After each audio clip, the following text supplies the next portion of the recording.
வணக்கம். நான் குணசீலன் பேசுகிறேன், tamilexplorer.comலேருந்து.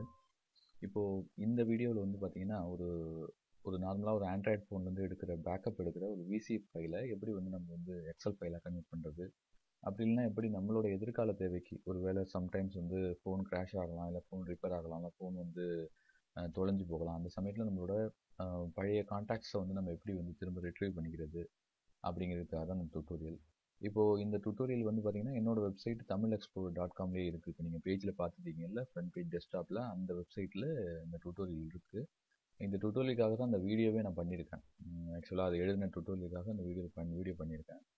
இப்போ இந்த வீடியோவில் நம்ம என்ன பண்ண முடியும்னு சொன்னால், ஃபஸ்ட்டு வந்து நான் ஒரு விசிஎஃப் ஃபைல் ஒன்று எடுத்து வச்சுருக்கேன். இந்த விசிஎஃப் ஃபைல் வந்து எப்படி பேக்கப் எடுப்பாங்க அப்படின்னு சொன்னால், பொதுவாக நம்மளோட ஆண்ட்ராய்டோட காண்டாக்ட் லிஸ்ட்லாம் நம்ம பார்ப்போம்ல, அதாவது நம்மளோட நேம்ஸ் எல்லாம் சர்ச் பண்ணுவோம்ல, நம்மள்ட்ட இருந்து என்னென்ன காண்டாக்ட்ஸ்லாம் இருக்காங்க அப்படின்னு சொல்லி நேம்லாம் சர்ச் பண்ணுவோம்ல, அந்த இதில் வந்து பார்த்தீங்கன்னு சொன்னால் ரைட் சைடில் வந்து உங்களுக்கு வந்து ஒரு ஒரு சும்மா ஒரு ஒரு பிக்சர் ஒன்று இருக்கும். அது எப்படின்னு சொன்னால் நான் உங்களுக்கு இதை காட்டுறேன் பாருங்களேன்.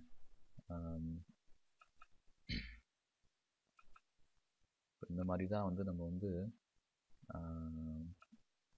இந்த மாதிரி தான் இருக்கும். இப்போ இதில் பாருங்கள், இந்த பிக்சரில் பார்த்தீங்கன்னா இந்த மாதிரி ஒரு சிம்பிள் ஒன்று இருக்குது பார்த்தீங்களா. இந்த சிம்பிளை நீங்கள் கிளிக் பண்ணிங்கன்னா உங்களுக்கு வந்து எக்ஸ்போர்ட் கான்டாக்ட் அப்படின்னு சொல்லி ஒன்று காட்டும். அந்த எக்ஸ்போர்ட் கான்டாக்ட் கொடுத்த பிறகு நீங்கள் எங்கே சேவ் பண்ணி வச்சுக்கணும், அந்த விசிஎஃப் ஃபைலை நீங்கள் எடுக்கணும்னா எங்கே சேவ் பண்ணணும், இன்னும் சிம் 1 சிம் 2 இல்லை இன்டர்னல் ஸ்டோரேஜா, எஸ்டி கார்டா அப்படின்னு கேட்கும். நம்ம மேக்ஸிமம் எஸ்டி கார்டே கொடுத்துக்கலாம், நல்லது இது. இப்போ எஸ்டி கார்டு கொடுத்துட்ட பிறகு என்ன எக்ஸ்போர்ட் பண்ணட்டுமான்னு கேட்கும். ஓகே கொடுத்துட வேண்டியதான். ஓகே கொடுத்துட்டு எக்ஸ்போர்ட்டிங் கான்டாக்ட் டீட்டெயில்ஸ் இந்த 4ல் காட்டுற பார்த்தீங்களா, இது வந்து கான்டாக்ட் டீட்டெயில்ஸ் ஃபுல்லாக வந்து எக்ஸ்போர்ட் பண்ணிடும். இது முடிச்ச பிறகு என்ன பண்ணுவோம்னு சொன்னால் நம்ம வந்து கனெக்ட் பண்ணிப்போம். இதில் கனெக்ட் பண்ணிப்போம், நம்மளோட சிஸ்டமில் வந்து நம்ம கனெக்ட் பண்ணிப்போம். சிஸ்டமில் கனெக்ட் பண்ணிவிட்டு விசிஎஃப் அப்படின்னு சொல்லி கொடுப்போம். இதை கொடுத்துருக்கோம் பாருங்க, விசிஎஃப் அப்படின்னு சொல்லி நம்ம கொடுப்போம். அப்படி கொடுத்தோம்னா என்னெல்லாம் சேவ் பண்ணி வச்சுருக்கோமோ அதெல்லாம் வந்து அது காட்டும். இல்லைன்னா உங்களால் ஈஸியாக கண்டுபிடிக்க முடியாது. அது எங்கே சேவ் பண்ணுதுங்கிறது வந்து நம்மளால் அந்த பாத் போயிட்டு நம்மளால் சீக்கிரம் கண்டுபிடிக்க முடியாது. அதனால் ஈஸியாக வந்து நம்ம வந்து டெஸ்க்டாப்பில், கம்ப்யூட்டரில், லேப்டாப்ஸில் வந்து கனெக்ட் பண்ணிவிட்டு இந்த மாதிரி அந்த எஸ்டி கார்டோட ஏரியாவை வந்து ஓப்பன் பண்ணிவிட்டு .vcfன்னு கொடுத்தோம்னு சொன்னால் உங்களுக்கு வந்து அது வந்து ஓப்பன் பண்ணி காட்டிடும். இப்போ இந்த ஃபைலை எடுத்து வந்து நம்ம என்ன பண்ணிக்கலாம், டெஸ்க்டாப்பில் எடுத்து வச்சுக்கணும். வச்சுக்கிட்டு இதுக்கு வந்து ஒரு சின்ன சாஃப்ட்வேர் ஒன்று இருக்குது. இந்த சாஃப்ட்வேர் இல்லாமல் நம்ம இதை கொஞ்சம் பண்ண முடியாது, பண்ணோம்னா கஷ்டமாக இருக்கும். அந்த சாஃப்ட்வேர் என்ன பண்ணிக்கணும், டவுன்லோட் பண்ணிக்கணும். அந்த சாஃப்ட்வேர் டவுன்லோட் பண்ணுற லிங்க்கை வந்து நான் வந்து வெப்சைட்லேயே கொடுத்துருக்கேன். VCF to XL converter software அப்படிங்கிற சாஃப்ட்வேர் தான் அது. இந்த சாஃப்ட்வேரில் என்ன பண்ணுறோம் சொன்னாக்கா, ஆட் விசிஎஃப் ஃபைல்ஸ் அப்படின்னு சொல்லி ஃபஸ்ட்டு கொடுக்கணும். ஆட் விசிஎஃப்னு சொல்லி கொடுத்துட்டு டெஸ்க்டாப்பில் இருக்க அந்த ஃபைலு பேர் வந்து பிஏஎம் அப்படின்னு சொல்லி பிஏஎம் இந்த ஃபைலு கொடுத்துருக்கேன்.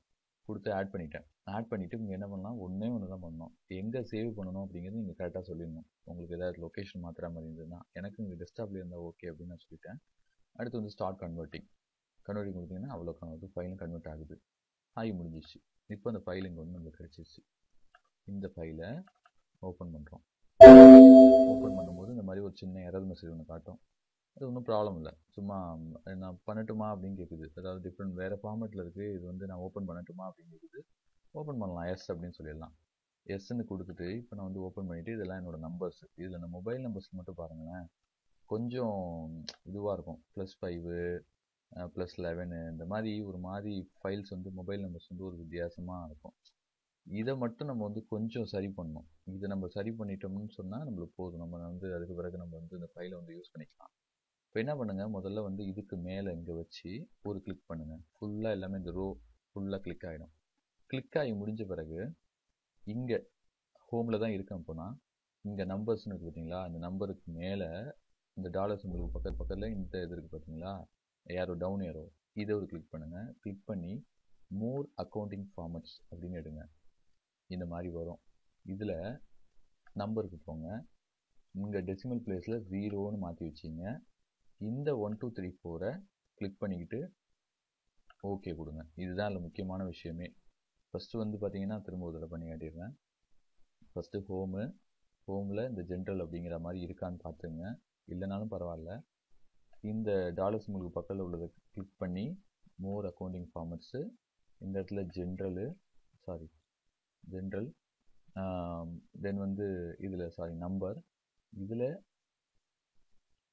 1 2 3 4 அப்படின்னு வச்சுக்கலாம். அதுக்கப்புறம் இங்கே 0ன்னு கூட மாற்றிக்கலாம். ஒன்று இதை முன்னாடி செய்யலாம், இல்லை முன்னாடி எப்படி வேணாலும் பார்த்துக்கலாம்.